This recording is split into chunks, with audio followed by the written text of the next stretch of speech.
Pronto, damos Então, início à sessão. diz-nos diz-nos o nosso patriarca Rui, a esperança não engana.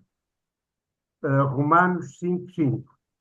Nos momentos de trevas, de dificuldades e de sofrimento, nunca duvidemos que Jesus Cristo está connosco e nunca nos abandona. Deixemos-nos envolver por esta certeza e de a vivermos em cada dia da nossa vida. Sob a esperança, ouvi dizer um dia a um santo eremita: não devemos ficar à espera que as coisas aconteçam, mas devemos fazer acontecer as coisas. Isto vinha um pouco a propósito daquilo que a Maria de Lourdes, na sessão anterior, dizia: temos que agir. Não basta esperar pelas coisas, é preciso agir no nosso tempo, com os instrumentos que cada um de nós tem, com as capacidades e, de facto, influenciar o mundo com o nosso exemplo e com a nossa esperança. Obrigado, Francisco. Olha, isso que tu acabaste de dizer insere-se diretamente no pensamento do Teilhard de Chardin, que nos afirma que Deus não faz as coisas, mas faz as coisas fazerem-se. Exatamente. Portanto, nós temos que imitar o Criador, fazendo cada vez mais e sempre que as coisas aconteçam, não é? O agir é realmente a grande chave da relação do homem com Deus. O, te, o homem, o mundo, o homem no mundo com Deus. A ação, como nós lemos no nosso tear, é, digamos, o elemento fundamental de crescimento para Deus. Nós, se não agirmos, a ação no sentido de construção, se quisermos ser místicos, construção do reino de Deus, não é? Se nós pensarmos que tudo quanto fazemos pode ser ou deve ser a construção do reino de Deus, nós estamos sempre certos, não é? Como dizia o Tayana, Deus está na ponta da minha caneta, está na ponta da picareta, quer dizer, isto para exemplificar que toda a ação, por mais insignificante que seja, se for feita com o sentido de construir algo melhor sobretudo, como ele dizia, no sentido do espírito, tudo quanto vai no sentido do espírito é bom, dizia ele também. Portanto, isto são, digamos, algumas das cábulas que nós podemos usar para a nossa vida, não é? Quando estamos a fazer coisas, pensar nisso, não é? Estamos a fazer coisas que constroem ou que destroem, não é? Aí é que está o segredo. A nossa Manuela apareceu e desapareceu. Ela está aí para o comboio. Se Não, uma mas ela coisa. está aí. Aí está. Tá. Bom, eu penso que, até porque como já estamos a gravar, será bom começarmos a nossa reunião. A Manuela quer falar, aparentemente levantou uma mãozinha. Manuela pode falar, pediu para falar. Manuela? Olá, olá. Olá, Estou no viva, viva. comboio, olá. Ai, já está no comboio? Eu já estou no comboio e estou a tentar ver se apanho a internet do comboio, se Mas faço essas coisas todas, está está. bem? Está muito É um bem, sim, prazer senhor. ver-vos. Mas eu Bom, estou cá, eu estou a ouvir-vos muito bem. muito bem. Olha, Gostei antes da carta do patriarca. de Uhum. avançar, eu queria recordar o seguinte: quando fiz inicialmente a apresentação da- deste, deste plano de atividade, portanto, do seminário, eu mencionei que iríamos fazer reuniões quinzenais. Depois, quando marcámos a última reunião, ou porque me esqueci disto, ou porque não havia datas livres, já não me lembro, fizemos mais de um mês. E eu ponho novamente a questão: acham que o ritmo quinzenal é preferível a um ritmo mensal? Pronto, a Lourdes prefere mensal. Talvez pudéssemos fazer uma breve. votação com Nós este. experimentamos, não? Eu também Eu prefiro mensal, António. Eu também preferiria mensal. Pronto, então É já. Eu capaz de ser também. mais Então pronto, vamos execuível. passar para mensal. Vamos manter mensal. Bom, não sei se virá mais alguém, mas entretanto acho que temos que começar e eu vou pedir à Maria Eduarda que faça o favor de nos dar a sua visão do texto que foi escolhido para esta reunião e que se chama Salvemos a Humanidade. Pois é. Pronto, eu fiz aqui um pequeno PowerPoint e então vou Eu vou-lhe iniciar. dar a qualidade de anfitriã, está bem? Sim, sim, Eu está tenho bem. que fazer isso, sabe isso, não é? Eu tenho que, eu vou agora dar a qualidade de anfitriã e a Maria Eduarda aceita para poder pôr Tela. para compartilhar a tela. Hum? Ora, deixa-me cá ver, Maria Eduarda. Tornar anfitrião, já está. Você deseja alterar anfitrião para Maria Eduarda? Sim. Não sei se aí aparece alguma coisa a pedir para a Maria Eduarda aceitar. Não apareceu, não? Não Então estou a já é. ver. Então já é anfitriã. Nesse caso, tente pôr o Já estou compartilhar. no PowerPoint. Então já compartilhou. Não, mas tem que compartilhar a tela. Tem que ir cá abaixo à barra. Uhum, tá bem. Está a compartilhar, não é assim? Tem ali um botão compartilhar a tela. Mas eu vou subir aqui mais um bocadinho. Na barra Mais, inferior. Tem que ir por compartilhar, Maria Eduarda. compartilhar a tela, já vi. Exatamente. Depois Pronto, fazer o aceitar, etc. E então compartilhar. vai começar a poder partilhar. Ora, já está. Já cá está. Muito bem, muito bem. E agora, talvez, como é um PowerPoint, não sei se quer pôr em tela completa. Posso, se F1, Quando F2, faz, pronto. quando faz a apresentação do PowerPoint, cá embaixo está um sinalzinho que dá para pôr a tela completa, que é aquele que é Aquele, é aqui assim uma coisa, parece um, é exatamente, é isso, exatamente. não, é o Já não, bocado, não, não. bocado, Isso bocado, aí, é aí. exatamente, pronto, aí está. Eh, eu, eu, ao- eu então, ao ler, vi a palavra de derrotismo. Derrotismo. O derrotismo é mórbido e inoperante, mas será falso? Vale a pena ter esperança? Será verdade? Uhum. Nós sabemos. Eu não consigo ler. Não está a ver o Pronto. quadro. Sabemos as mesmas coisas, pensamos sobre o mesmo cânone, mas olhamos para o passado mais passado da Terra. Varia positivamente, cresce, nunca recua no conjunto. Na física, as mais poderosas tendências reconhecidas atualmente, inicialmente foram tomadas por imobilidade. Portanto, talvez a sede, a localização, talvez deva ser colocada não no universo, no universo e não no homem, porque o homem é o fenómeno humano enquanto característica do fenómeno cósmico.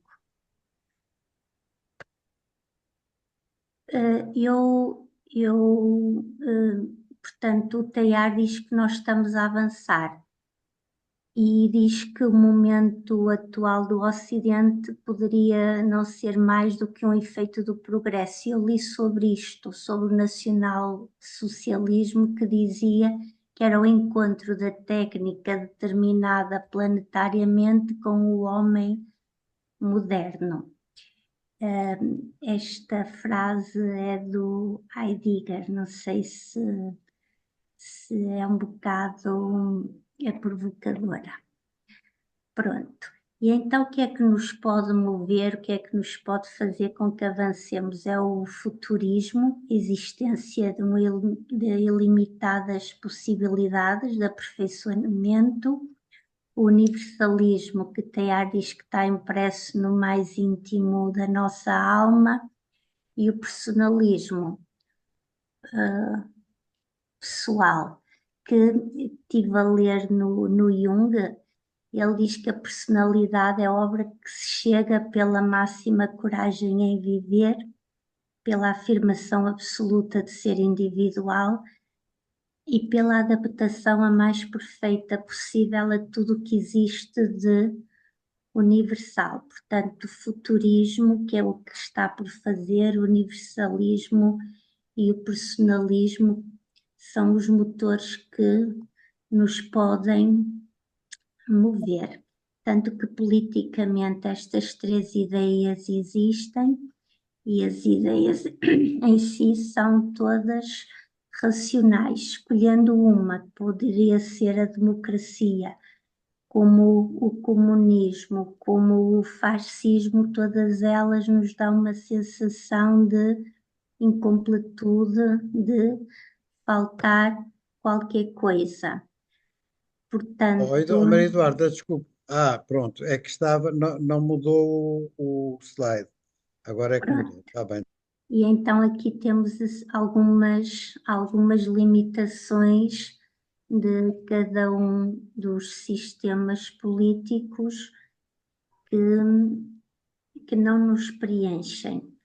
E então o Teilhard diz que poderia ser feita, que estas ideias existem, têm ambas, todas têm características positivas e como tal, em vez de se ver o que nos separa, reparemos no que os une. Essas ideias que querem vir à luz, querem que sejam agentes de ação. E então o Teilhard fala numa frente humana em que se reúna as três características mais positivas de todas essas três grandes ideias. E pronto, então ele, relativamente à frente humana, é-nos pedida uma fé num futuro em que se reúnam a totalidade. Maria Eduarda, passa o slide. Já não tenho mais, só consegui fazer até aqui. Pronto, está bem. Ok. Pronto, lamento. Portanto, nós temos todos de ajudar com todas as nossas forças o nascimento de um novo mundo que quer vir à luz. Essas linhas essenciais da Terra Nova é a fé num futuro ilimitado, em que todos os valores positivos da civilização se uniriam numa totalidade que exalte os valores individuais.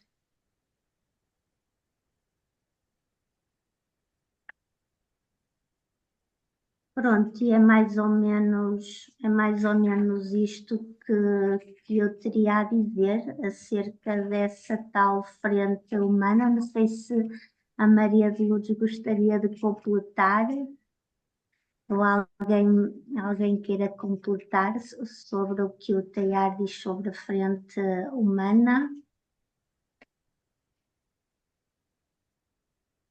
Não?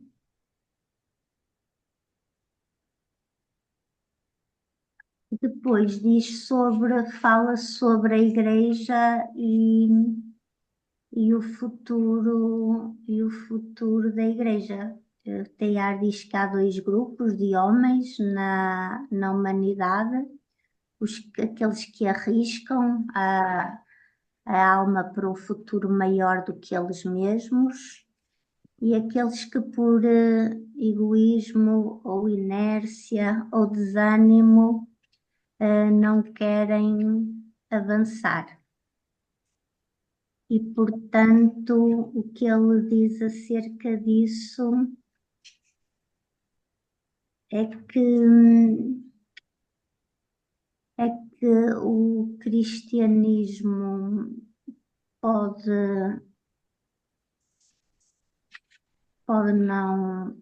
não resistir, de qualquer modo, o cristianismo e o humanismo estão muito ligados e é preferível que estão ligados, já que as diretrizes da religião de Cristo são as mesmas da do esforço humano. O céu fala-nos do futurismo, a catolicidade do universalismo e a cidade das almas do personalismo. E, portanto, estes eixos da fé são parecidos para o fiel de Cristo e para o fiel da terra, e que ao menos os cristãos podem na mesma ser alvo de crítica por nós querermos ir demasiado longe ou demasiado alto, mas contudo acaba-se o mortal equívoco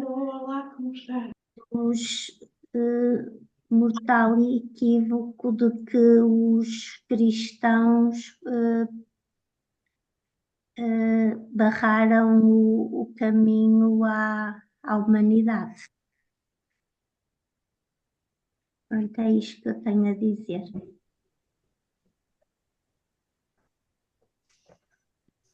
Maria Eduarda, talvez possa agora tirar o PowerPoint para nós nos vermos melhor. Vou sair do PowerPoint. Sim, apaga o PowerPoint e pronto. E agora pode restituir-me um. Agora dá-me a capacidade de eu ser anfitrião. Vai ao meu nome, em baixo vai a participantes, está a ver? Sim. Carrega na setinha Participantes e aparece António. Pronto. E agora carrega no meu nome, naqueles pontinhos à direita, carrega aí Ok. e recuperar anfitrião. Eu estou a fazer isso. Olha, já recuperei. Que bom, Já fiz eu. obrigada. Pronto, ok. Muito bem. Portanto, eu agora, depois da apresentação da Maria Eduarda, coloco o, aos participantes o incitamento, o convite a fazermos um diálogo, umas reflexões que entenderem. Está aqui a mãozinha. A Lourdes quer falar. Queres falar? Não fala. Já acabou, Maria Eduarda? Quer fazer mais alguma consideração? Não, obrigada. Então, a primeira coisa que eu queria dizer é que apreciei muito a sua capacidade de síntese, apanhou realmente em transversalidade e em profundidade o texto e, portanto, acho que foi muito bem, apesar de estar cansada e, e de ter confessado no princípio que estava num dia difícil, exprimiu-se muito bem e foi muito. Gostei muito, Obrigado, Maria ajudou Eduarda. muito. Hã? Estou a dizer à Eduarda, obrigado. Vocês são muito generosos, mas pronto, vou aceitar. O quê? Tem de aceitar. Vocês estão a ser muito generosos, vou aceitar. Não, não, não. Nós até somos muito, como é que é dizer, rigorosos, não é generosos. Depois, este texto não é um texto fácil, nada fácil, é um texto até um bocado seco.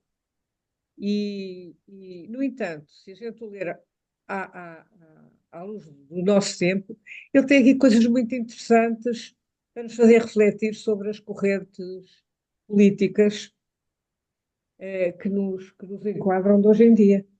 Acho que isso é muito interessante lê-lo atualizadamente e de uma forma mais sintética, se quisermos. E a solução também pode ser vista, o que o Talhar chama constituir a frente humana e viver um cristianismo que... Oh, Lourdes, fale mais virada para o micro, por favor. Pois é. Estás a ficar longe e não se ouve. Tens que falar mais perto do computador. Então não ouviram nada do que eu disse? Não ouvimos, mas com alguma dificuldade, assim é mais nítido. E acho que a Maria Eduarda apanhou realmente o cerne do texto e se entenderem, refletirmos sobre a atualidade destes três conceitos e qual é a potencialidade do cristianismo face ao mundo que aqui vemos é violento, está em progresso, nem sempre é um progresso afável, muitas vezes um progresso doloroso. Pronto, construir um cristianismo, cada um de nós, e na comunidade. Está bem? Mais tarde. Abraço.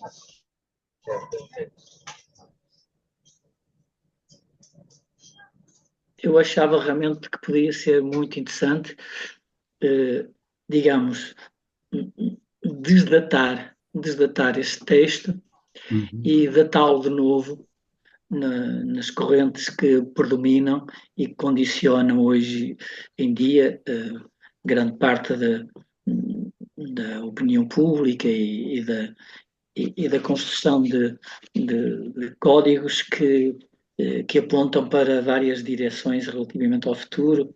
Mas eu gostava de perguntar a ideia de que o Teilhard tem de personalismo, que é, aliás, que é o estado mais elevado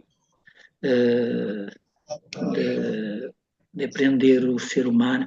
Eu gostava que me explicassem melhor isto, talvez Michel Renaud o Michel pediu a palavra e é a pessoa certa para falar disto. capaz de explicar isso. Isto tem alguma coisa a ver com o personalismo de Mounier ou é qualquer coisa de diferente, Michel Renaud? Michel, põe o som. Bom dia a todos. Olá. E começo por apresentar as minhas desculpas, porque estava presente na primeira reunião e esqueci-me da sessão. Tinha marcado na antevéspera bem grande e depois no dia da sessão tive muitas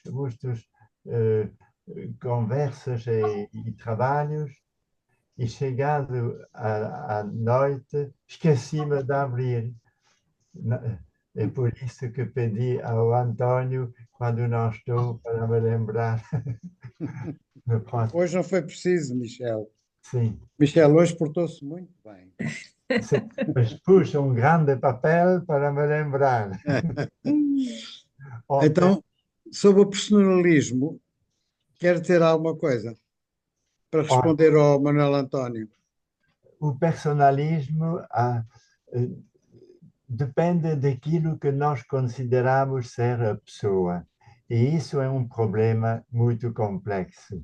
E o personalismo de Mounier foi excelente e não há dúvida que Mounier falou nos anos 1950, Teilhard de Chardin fez este artigo em 1936, mas antes de chegar ao personalismo, gostaria de dizer a minha impressão. Tinha lido metade antes, mas voltei a ler todo o texto hoje. E, no princípio, estive perante um mal-estar. Um mal-estar porque... Perante uma? Não percebi. Perante uma? Um mal-estar. Isto é... mal-estar. Sim, porque ele faz, sem saber que a guerra iria começar, ele tem uma perspectiva futura muito positiva nos próximos anos, a partir de 36, e nós sabemos que a realidade foi outra. E então pensei, mas se é assim hoje, se fosse assim hoje, seria dramático para nós. Poderíamos ter, como ele tinha, um entusiasmo para o futuro e que foi desmentido pelos factos. Então, isso provocou-me uma espécie de, ao mesmo tempo, de interesse e de tristeza, porque o futuro dele, de 36, não foi extraordinário. E, por outro lado, depois desta impressão, verifiquei que o texto tem um interesse para hoje, porque hoje estamos também numa situação de uma certa preocupação e de uma certa angústia perante os acontecimentos bélicos a nível internacional e a um nível mais dramático, porque as armas são mais letais ainda hoje. E por isso que este segundo pensamento fez-me ler o texto de modo diferente, como se nós estivéssemos num novo 1936. E então, porque não sabemos e corremos com... mas as circunstâncias, mesmo sociopolíticas, mudaram muito. O marxismo, já sabemos tudo o que ele deu e a quantidade de desastres e de milhões de mortos que ele provocou. O nazismo também, e de tal modo que ele tem a habilidade de mostrar no texto o que é a lacuna e Eduarda apresentou muito corretamente isso, o que é a lacuna do marxismo, o que é a lacuna do nazismo, e pensei o que é que substitui hoje estas correntes sociopolíticas e que nos inspira o medo. E, neste sentido, acho, como disse a Lourdes, que devíamos ler este texto com a necessidade de o atualizar agora perante os nossos novos medos e a evolução do futuro da humanidade. Isso era a minha primeira reação. A segunda era ver como é que nós hoje podemos interpretar o futurismo, o universalismo e o personalismo. O futurismo, na última página do texto, eu li em francês, mas a última página do texto, ele mostra que no sentido contrário, ele passa diretamente para o segundo ponto, o cristianismo é universalista. Ali, é verdade, porque na época de 36, a Igreja estava numa espécie de medo da ciência e dos progressos científicos, o que hoje, em princípio, a Igreja já ultrapassou estas preocupações, estas inquietudes. Isto é, a Igreja está aberta à ciência e não é neste campo que a Igreja, eu diria, está em falta hoje em dia. Quanto se o universalismo não hoje tem, o que me parece faltar à Igreja, no sentido do universalismo, é reconhecer as diferenças entre as sociedades, entre as civilizações civilizações não, mas ter uma espécie de abertura à multiplicidade das culturas, isto é, ver como é que a fé cristã pode ser vivida no seio de culturas diferentes. Penso que o universalismo da Igreja está mais na direção de não impor, eu diria, um modo de ser da Igreja que vem do passado, mas uma abertura maior, o que significaria eventualmente uma reinterpretação dos fundamentos mais essenciais, mais fundamentais da fé cristã e ver como várias culturas podiam viver isso com formas diferentes. Para mim seria a versão atual da necessidade do universalismo da Igreja. Mas vou calar-me aqui, mas poderia continuar, mas não quero manter. Poderíamos talvez entre nós ver como é que hoje em dia iríamos perceber a tarefa do universalismo da Igreja, o seu futurismo e o seu personalismo. Vou calar-me aqui para ouvir e projeto se eu puder de retomar a palavra depois. Eu pedi a palavra para fazer apenas dois breves comentários.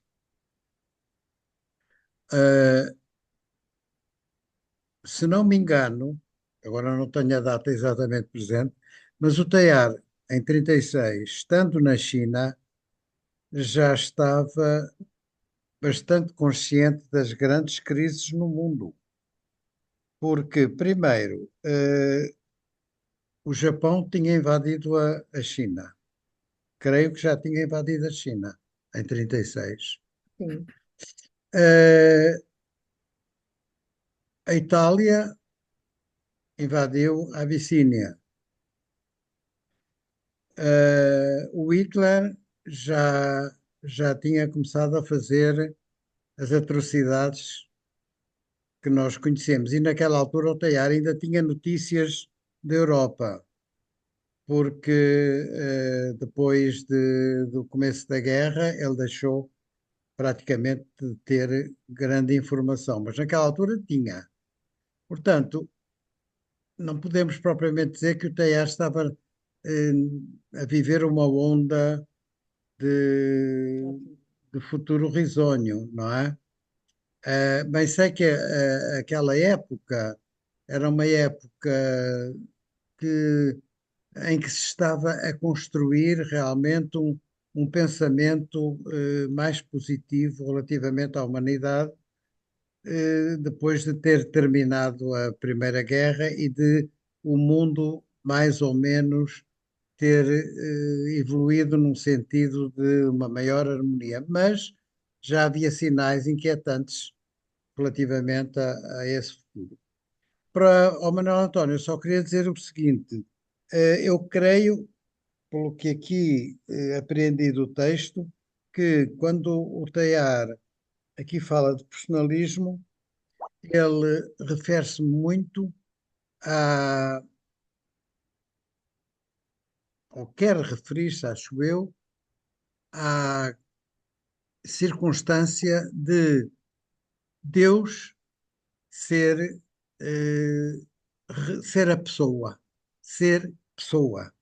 E a relação da humanidade com Deus é a relação de pessoa a pessoa. Hã? Portanto, um Deus pessoal com quem cada indivíduo, cada pessoa se relaciona. Bom, mas isto é apenas um pequeno apontamento, porque não estou agora a aprofundar isso aqui no texto. Manuel António, queria falar. Pegando nesta sugestão que começou a ser gizada pela Lourdes e depois assumida pelos restantes, ver como, digamos, este quadro de análise de Teilhard de Chardin, centrado nesta tríade universalismo, personalismo e futurismo, como é que isto pode ser lido, ou que luz pode ser incidida sobre a realidade presente. Eu, pegando naquilo que disse o Michel, é verdade que hoje parece-me que finalmente começa-se a perceber no seio da Igreja que a Igreja Católica é muito diferente da matriz europeia da Europa, que tentou expandir-se por todo o universo. E sabemos que o próprio Teilhard de Chardin foi vítima de uma visão afunilada do que se entendia por universalidade, a Igreja Universal. Mas aquele belo texto que fez a Lourdes sobre a história da Igreja permitiu perceber bem quão distante foi, quão longe foi a Igreja no distanciamento deste conceito ao criar uma organização, uma instituição que se foi afirmando como instância de poder, instância que dominava o próprio poder temporal e como se foi afirmando através a partir da descoberta dos novos mundos, como se foi afirmando como não como uma força de anúncio do Evangelho em culturas diferentes, mas como uma imposição da cultura, identificando essa cultura como a cultura que se identificava com o Evangelho. Eu acho que isto realmente hoje é diferente, e eu saúdo isto, ainda que timidamente isto possa acontecer no terreno. Agora, o que me parece é que, ao nível do universo, há uma afirmação crescente para se perceber que a unidade tem que se constituir na diversidade. Esta corrente é cada vez mais afirmada e parece-me que é muito importante. Mesmo os últimos acontecimentos, estas tentativas, a afirmação crescente de que tem que se acabar com o unilateralismo para haver os vários polos, né? Esta última reunião do BRICS é assim uma espécie de tentativa de acabar com o domínio exclusivo de uma potência. Há como que uma fermentação de que a realidade do universo, o universalismo, se pode construir na medida em que se respeita e em que se assuma as diferentes diversidades. Isto penso que é qualquer coisa que eu saúdo e que pode eventualmente convergir com aquela intuição de Teilhard de Chardin de que o universalismo que está impresso nas nossas almas, parece que foi assim o que a Eduarda disse, talvez haja como que um fermentar lento que retoma, ao fim e ao cabo, a intuição primeira da revelação judaica, porque o nosso pai da fé, Abraão, há aquela afirmação: em ti serão abençoadas todas as nações. Apesar de se anunciar que ele ia ser o pai, tal, há esta afirmação da universalidade que depois se foi expandindo com os profetas e que foi largamente afirmada pela pessoa e pela palavra de Jesus Cristo.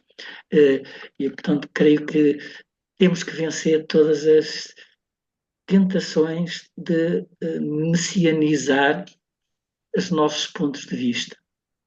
Desculpem ter falado muito, mas Não. tentar atualizar, digamos, esta visão de Teilhard para a realidade que se oferece diante dos nossos olhos hoje em dia. Mas, António, muito importante o que disse e muito obrigado. E espero que agora esta sua intervenção seja um incitamento a termos outras reflexões e participações.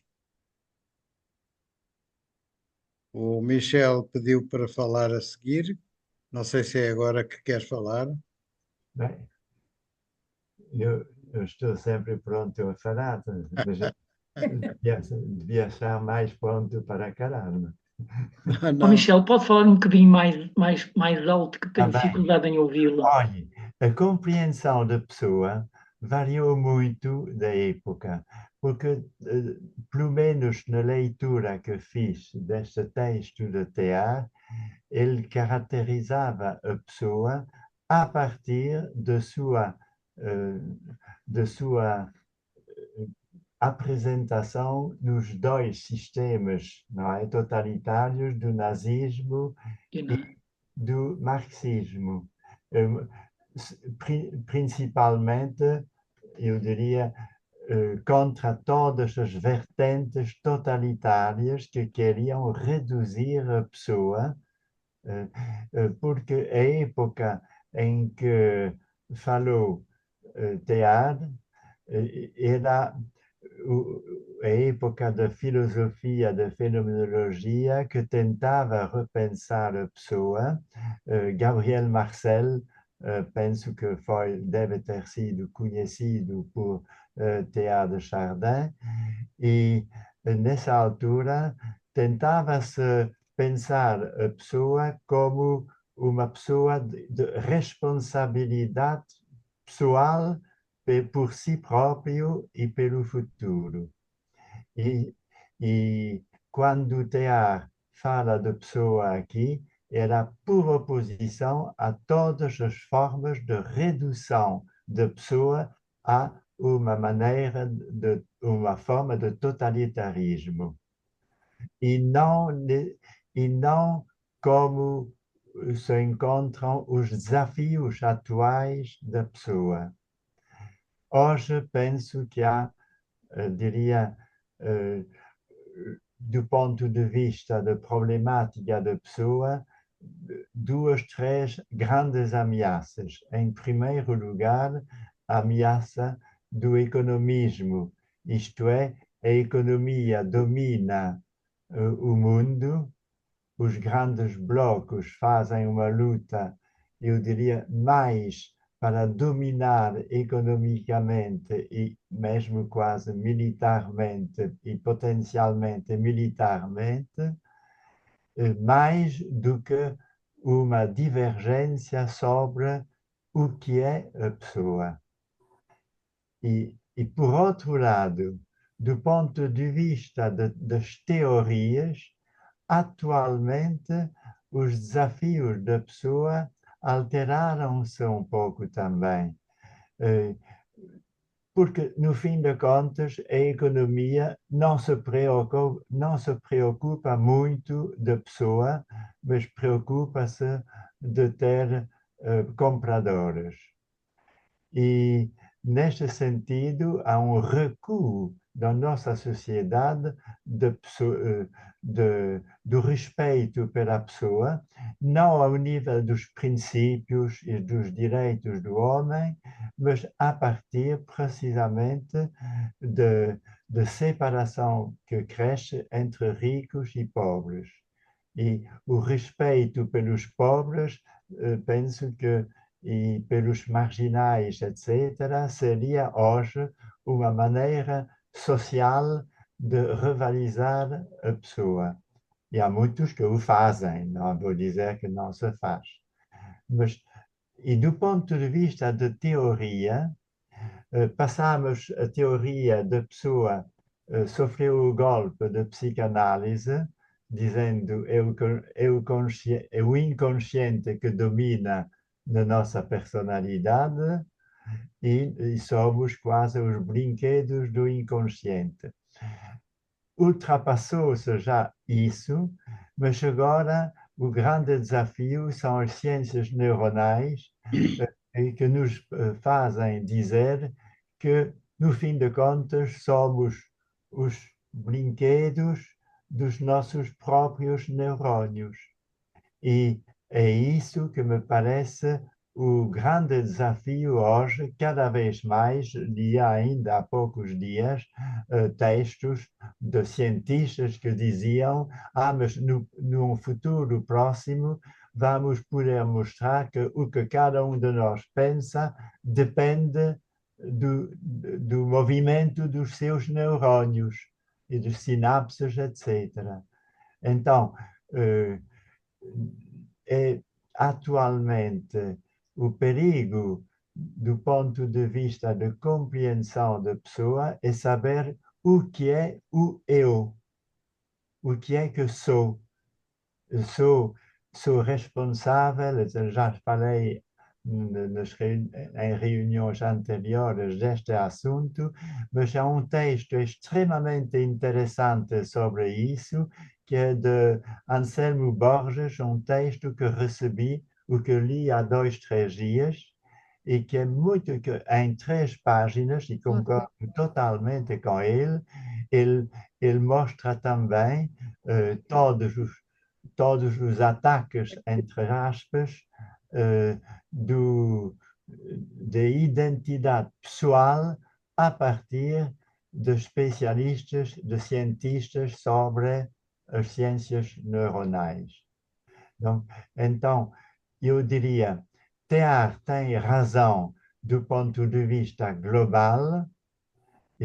O problema do personalismo é um problema fundamental hoje em dia, mas não se coloca nos termos como os termos culturais que Teilhard conheceu. Isso sobre o personalismo a gente podia falar depois também, e diria pessoalmente é a dimensão de temporalidade que é preciso sublinhar hoje em dia. Isto é, ser pessoa não é ser pessoa só agora, mas perguntamos agora, por exemplo, o embrião é pessoa ou não? Mas cortar o embrião do seu futuro é como perguntar: sou pessoa agora e amanhã vou ser pessoa? Isto é, a dimensão de temporalidade e de historicidade é importante hoje e deve ser sublinhada, porque quando crescemos em idade, agora já também estou na 4ª ou na 5ª idade, mas não vemos o mundo da mesma maneira. A vivência da pessoa, a vivência das nossas responsabilidades muda com o tempo, com o nosso tempo e o tempo da cultura, da sociedade na qual vivemos. Hoje, a pessoa, em meu entender, atrai a atenção sobre a nossa responsabilidade. Somos seres responsáveis e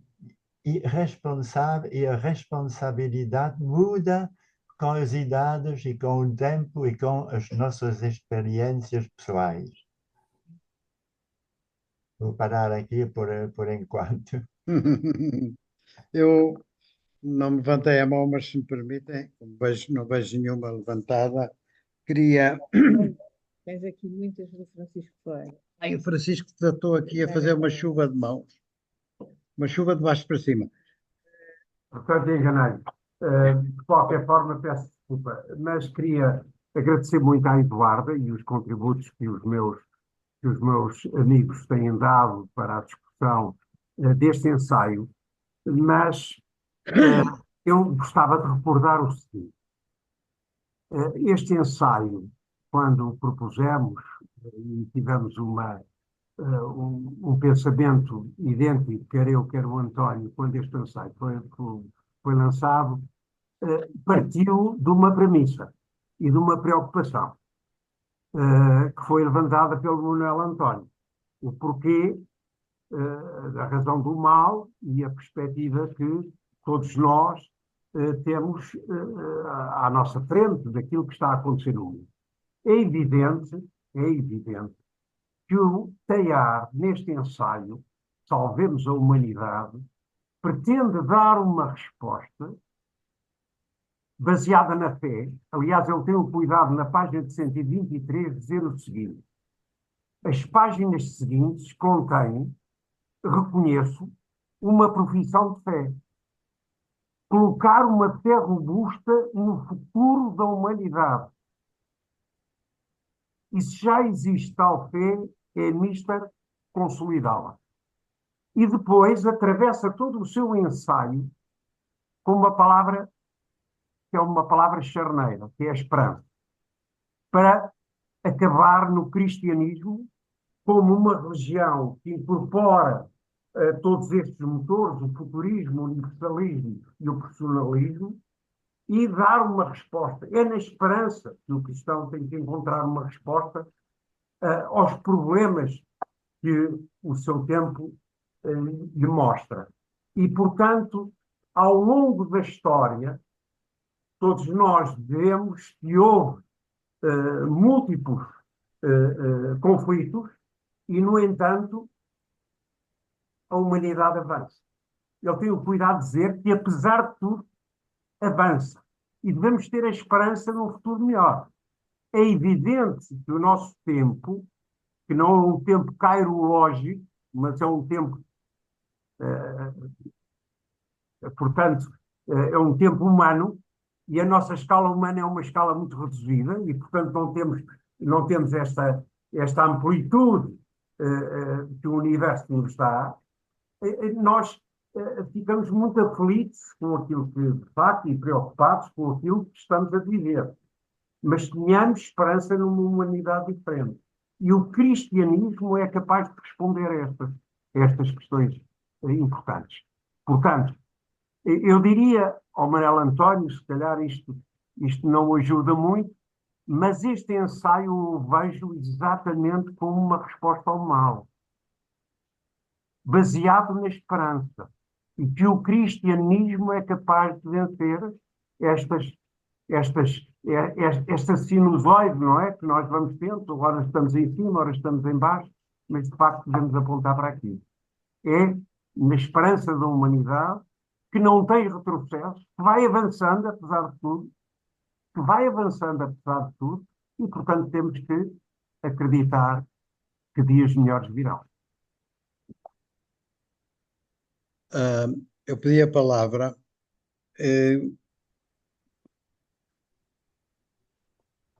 Se nós nos lembrarmos que o Teilhard de Chardin, na sua maneira, na sua visão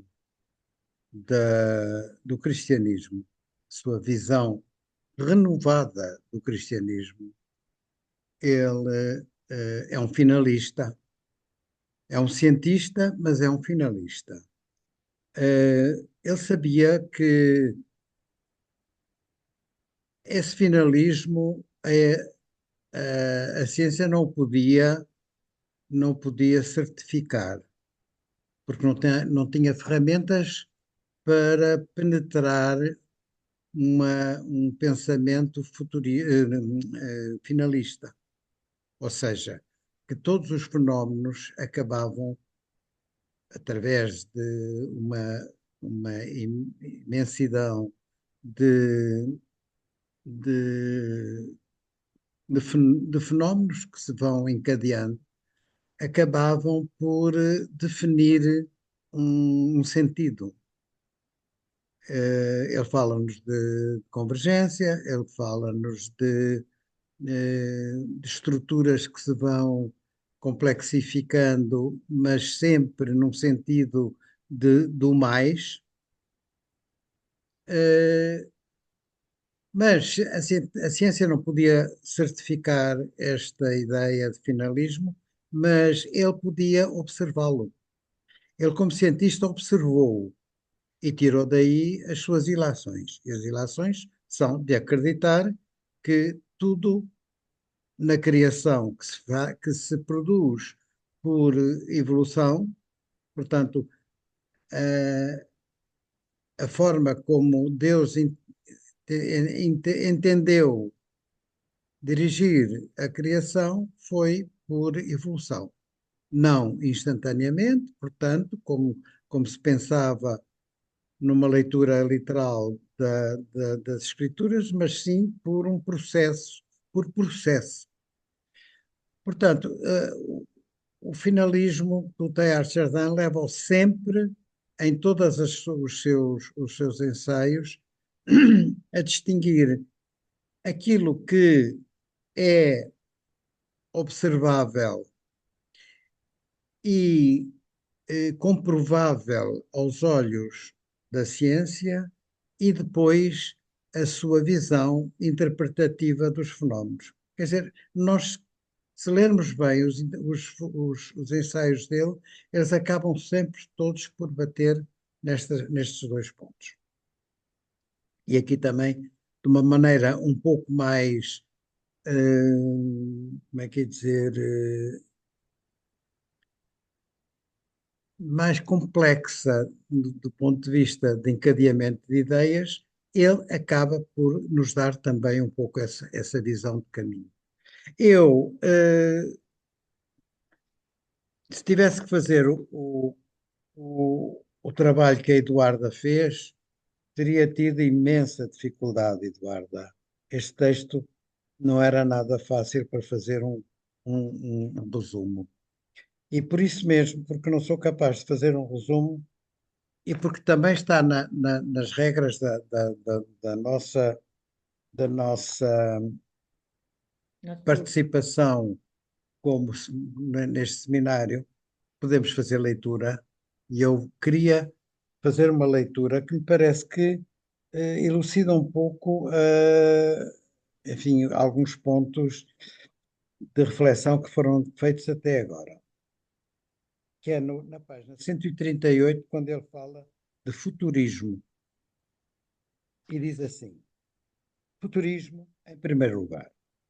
Admitimos acima como um facto, sem procurar-lhe as condições de possibilidade física, o caráter ilimitado de que deve exornar a ação humana a seu futuro.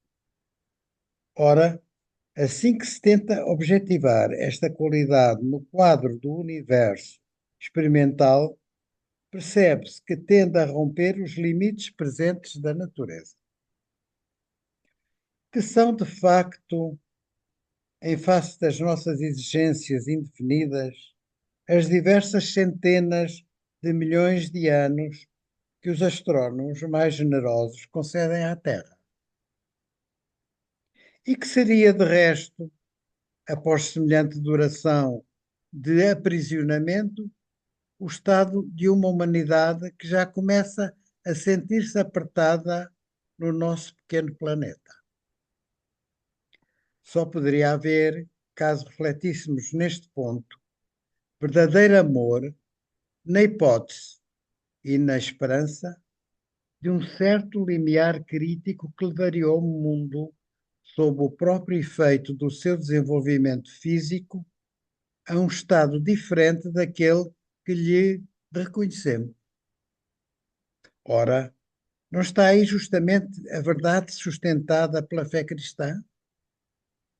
Os novos céus e a nova terra, antecipados pelo Evangelho, não somente abrem, se queremos homogeneizá-los com as nossas modernas representações do mundo, abrem horizontes inesperados para a física da matéria, mas fornecem o único espaço no qual se poderá desenvolver uma das mais essenciais qualidades do nosso ser psicológico, a irreversibilidade nos progressos e nos desejos.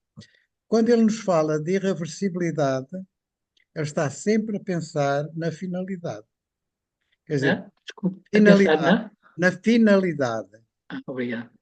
Portanto, ele é um finalista, ele acredita que tudo tem uma finalidade, portanto, que há um caminho com uma direção certa, e advoga sempre nesse processo a irreversibilidade. Todas as conquistas que a humanidade faz no plano espiritual, apoiadas, obviamente, nos progressos materiais, nos progressos técnicos, porque os progressos técnicos e materiais são condição de aumento de nível do crescimento espiritual da humanidade. A humanidade tem crescido porque as possibilidades técnicas dão-lhe outros horizontes, não é? Portanto, e ele acha que tudo quanto é conquista espiritual é irreversível. Quando o homem avança num determinado sentido e aumenta e que faz crescer, daí também ele sentir que a noosfera é o meio de irreversibilidade. As conquistas que se plasmam na noosfera, portanto, no encontro espiritual da humanidade, são acréscimos que são irreversíveis. São acréscimos sobre os quais outros acréscimos irão inserir-se e sucessivamente até atingir, se quisermos, o ponto alfa. Pronto, já disse. Manuel António pediu a palavra. Obrigado. É importante acentuar esta tónica da esperança, porque a questão foi posta logo pela Eduarda, logo no princípio: será verdade que vale a pena ter esperança? Eu acho que sim, mas acho que a esperança é sempre um bem captado fragilmente por cada um de nós. E nós acreditamos que para nós Deus é uma presença, mas nessa presença mora a sua própria ausência.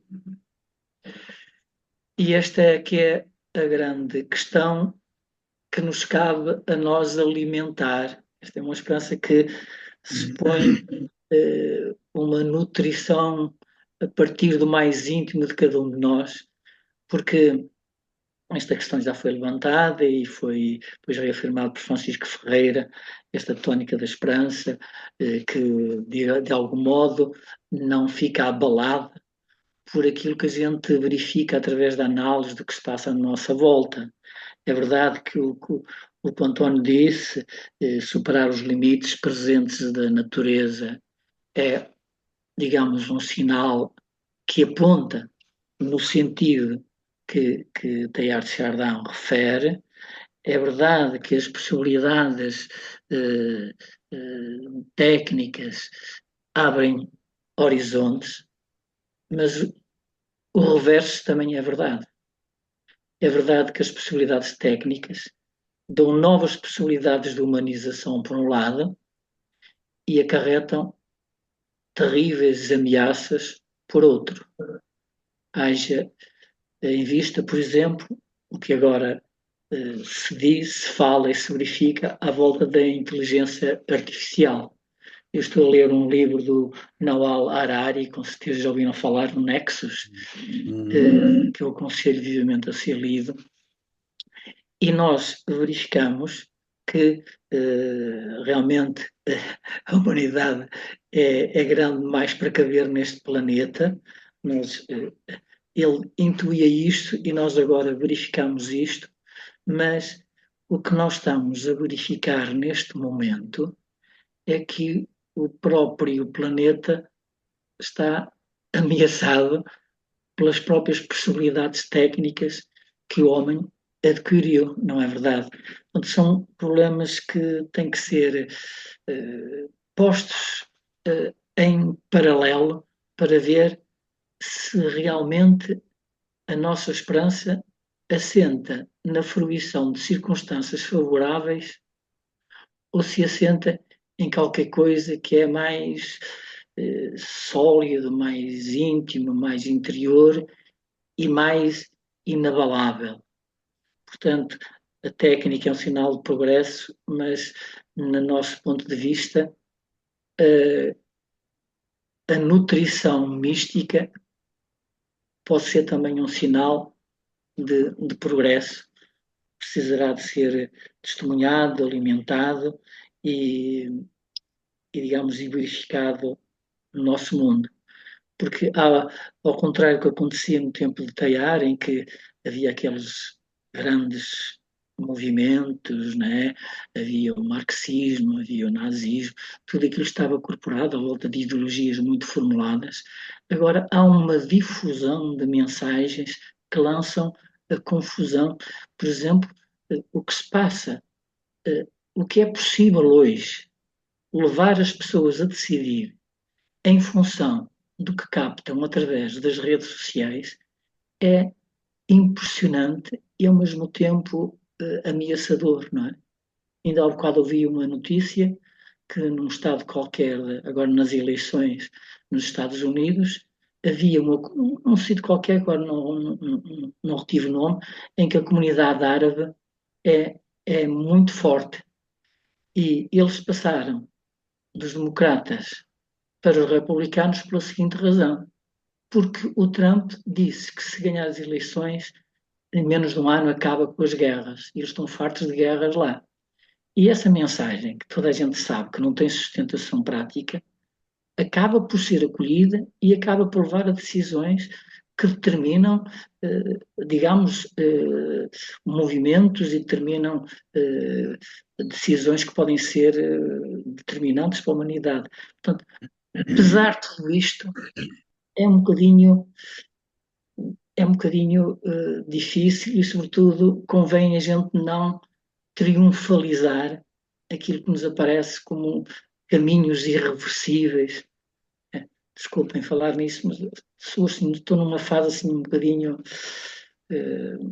movida por esta nuvem de incertezas que me rodeia. Compreende-se.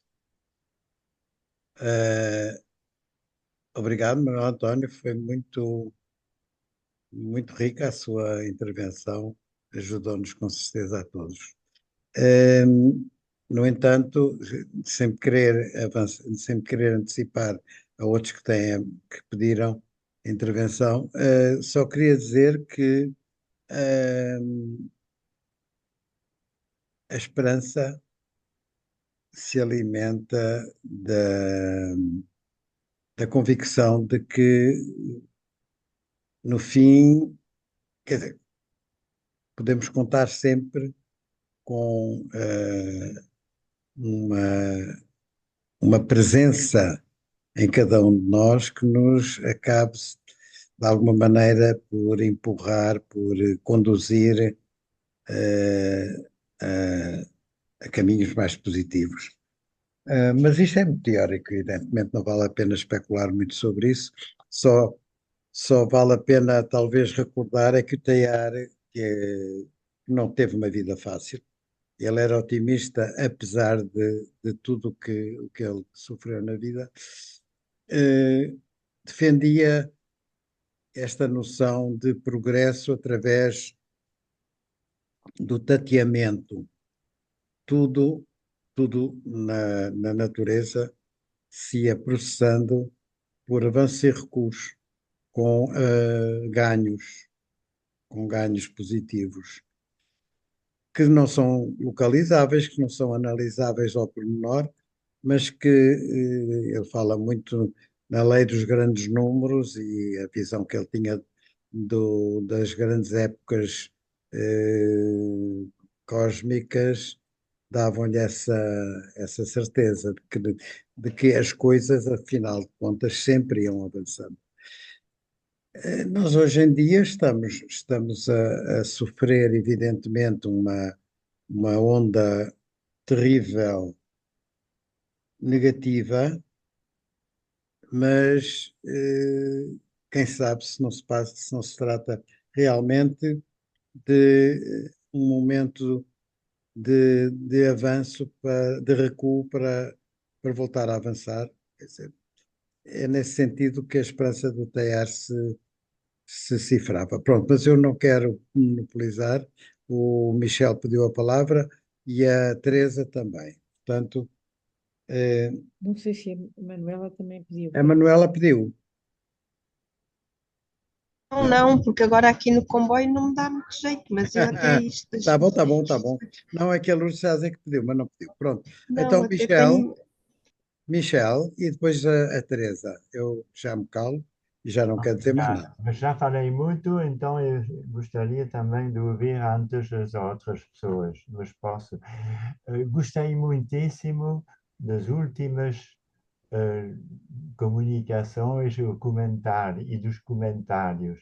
Efetivamente, como o António disse e também o Manuel António, a esperança é o mais fundamental. E mesmo estava a pensar, quando se falou da esperança, mesmo se houvesse uma guerra atômica com 1.000 milhões de mortos, a nossa fé devia dizer que a esperança não pode morrer. E, e Deus, isto é, Cristo, não disse que as guerras não iriam parar. Com o Evangelho, sim, mas sem o Evangelho, temos que nos fortificar reciprocamente na convicção que esta esperança cristã não pode morrer e não deve morrer e não vai morrer. E é nisso que com isso que achei muito interessante o texto que o António leu sobre o futurismo, mas às vezes não percebo bem neste texto uma frase. Não será precisamente ali que se encontra a verdade apresentada pela fé cristã. Não somente céus novos e terra nova, antecipados pelo Evangelho, mas horizontes não esperados, horizontes não esperados para a física da matéria. Mas tenho a impressão aqui que a expressão céus novos e terra nova, eu quando ouço isso penso na escatologia depois da morte, quando houver o triunfo total no ponto ômega. Então, tinha a impressão que aqui Teilhard passava um pouco do progresso futuro para a expressão novos céus e nova terra. E quando diz que o estado da humanidade que começa já a sentir-se numa dimensão reduzida no nosso pequeno planeta, eu não acredito muito que os homens serão capazes de abandonar a Terra para ir ocupar um outro planeta. Parece pura imaginação, mas não é assim que vejo o futuro para orientar-nos para os novos céus e nova terra. Então, quis reforçar esta ideia de esperança que já falei, e para mim a esperança depende também da noção que temos de Deus. Na nossa catequese, Deus era um Deus vigilante mais para ver onde a gente pecava ou não estava a fazer bem as coisas, do que um Deus que estava à partida do nosso lado. E então, eu levei anos e anos para sair desta posição, eu diria, de um Deus de que nunca perdemos a ideia que ele era bom, mas que praticamente ele tinha deixado sofrer Cristo, etc. Ora, hoje admiro a ideia, por exemplo, de um leitor, de Michel Corbin, das suas homilias, um grande especialista, já falei nele, mas um grande intelectual francês, e nas suas 1.500 páginas de comentários de homilias, dos 150 domingos e outros, ele ataca esta maneira de compreender Deus como se Deus exigisse um pouco o mal, ou mesmo o sofrimento de Cristo. Ele diz que Deus, na cruz de Cristo, o Pai estava a sofrer com Cristo, mas ele sofreu, e por que ele não salvou Cristo? Porque ele queria que a nossa redenção e nossa maneira de compreender Deus seja uma maneira de um Deus que não se quer impor a nós, mas que se faz humilde ao ponto, eu diria, de aceitar que o seu filho sofra para nos salvar. E então, um Deus que está à partida do lado do ser humano, que não quer o nosso sofrimento, mas que está ao pé de nós sempre, permite alimentar a esperança. É isso que eu quis dizer. Obrigado, Michel. Seria bom poder comentar o que disse, mas já não temos muito tempo e eu quero passar a palavra à Teresa, que pediu também para intervir. Teresa? Não tem som, Teresa. Teresa, ponha som.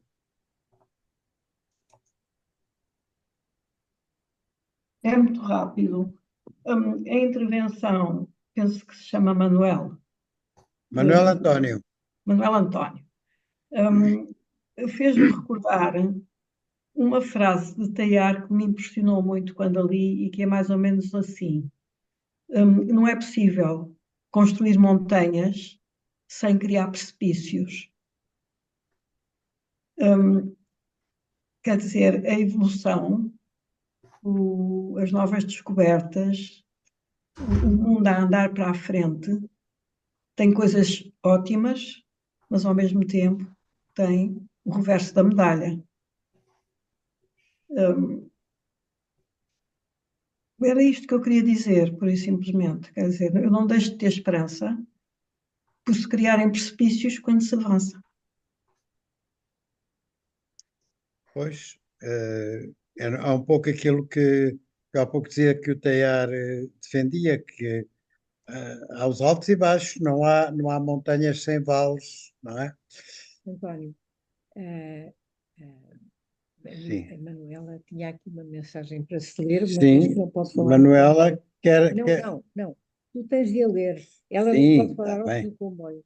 Não pode falar. Então eu vou ler uma mensagem. Vou ler um chat da Manuela, que nos diz assim: como não é conveniente falar aqui no comboio, partilho convosco a minha convicção de que a esperança é uma consequência da nossa fé.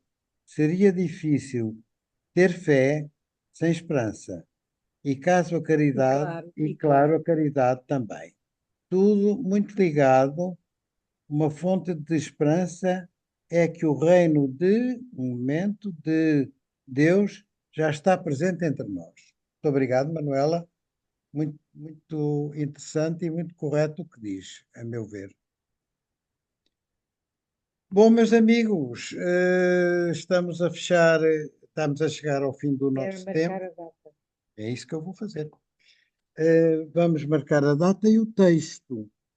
Não sei se alguém tem uma proposta a fazer dentro do livro que nós temos estado a acompanhar,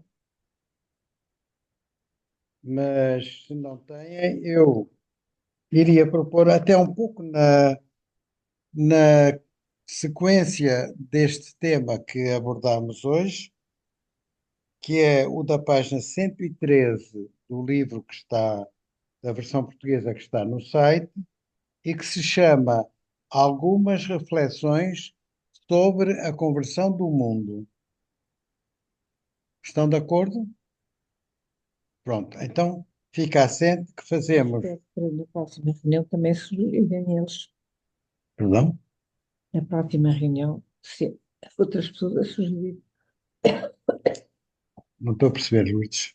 Digo eu, na próxima reunião as pessoas podem também trazer outras Mas sugestões. eu tenho sempre pedido para trazerem. Pois. Se não trouxeram, trago eu. E já está. Se ninguém propôs um texto, estou eu a propor. Mas se alguém tem um texto a propor, fazem favor. Eu já pedi para dizerem, mas ninguém se manifestou. Portanto, como temos que avançar, apresentei este para a próxima reunião. Talvez haja alguém que tenha analisado o índice que está na página 15 e possa escolher de lá um texto para a outra reunião.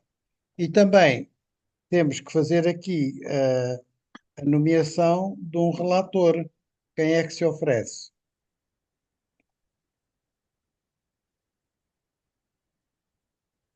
Michel?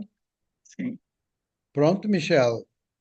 Muito obrigado. Então fica o nosso relator do texto que acabamos de combinar. E então, Depois entro em contato consigo, Antônio, para saber das modalidades que se espera do relatório. nada, é fazer um resumo e apresentá-lo. Está bem. É só isso.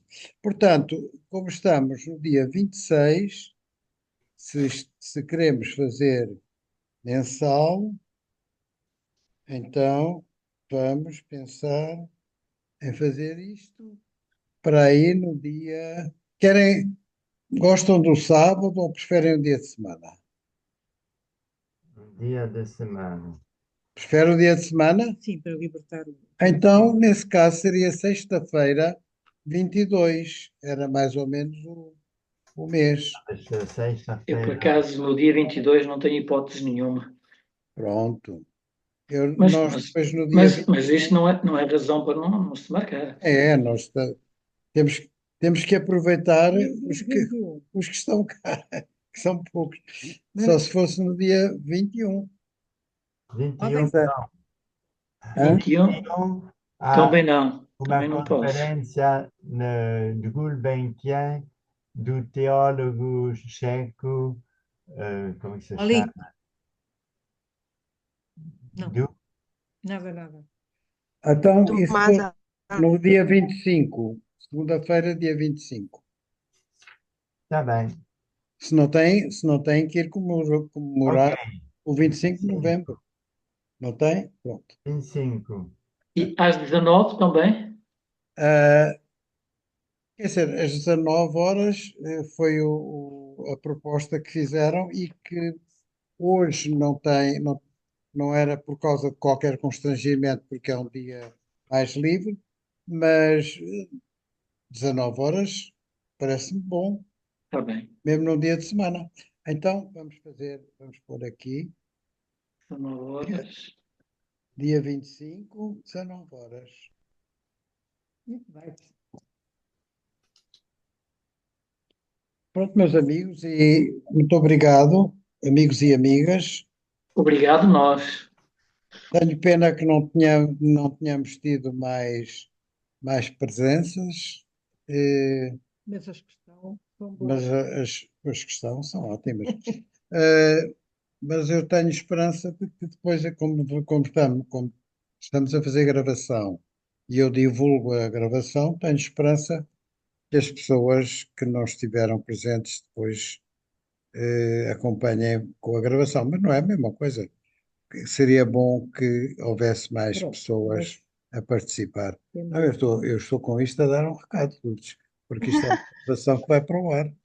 Portanto, é para quem ler a gravação, pensar que nós desejávamos que, além de lerem a gravação, também viessem dar-nos o contributo direto, que é muito importante.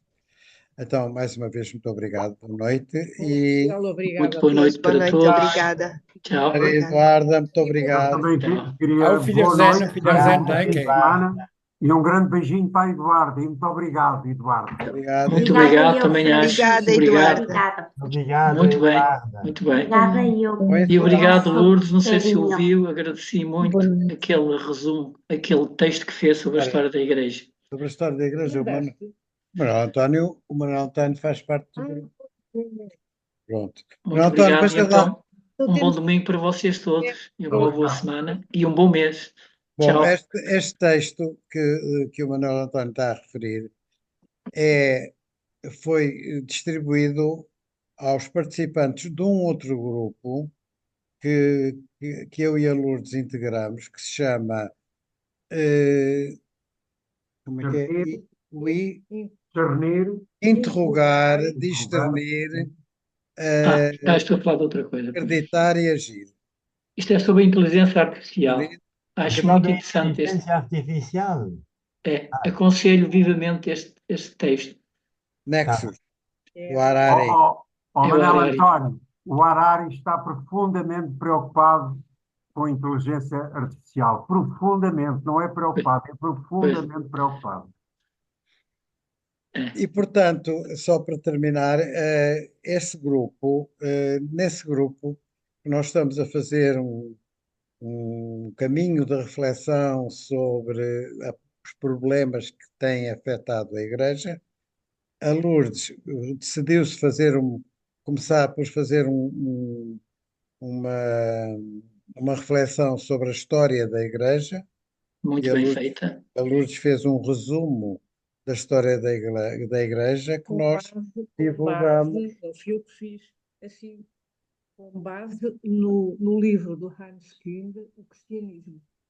Sim, mas está muito bem feito. Muito bem feito.